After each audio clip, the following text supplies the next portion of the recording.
Аз не съм истински човек, а един от изкуствените асистенти на Йоан. Представям го, защото е мързелив програмист, но точно това негово качество може да ви освободи от някоя досадна, монотонна или скучна задача и да ви върне свободното време, което ви принадлежи. Той автоматизира всичко, което го кара да се чувства като робот, който цъка по екрана едни и същи копчета. Ето и някои от проектите му. Сваляне на база данни от софтуера за лекари и зъболекари за десетки години назад помесечно. Качване на PDF файлове в сайт на библиотека от безброй сканирани комунистически и работнически вестници. Ежедневно качване на нова версия на телевизионно приложение в Google Play магазина. Ето и нагледно още един проект.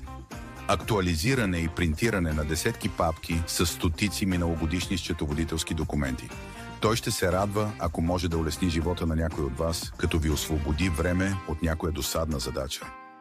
Цената е по договаряне с него, аз съм само за пред камерата, че и тази задача му се стори годна за автоматизиране. Ползотворен ден ви пожелавам!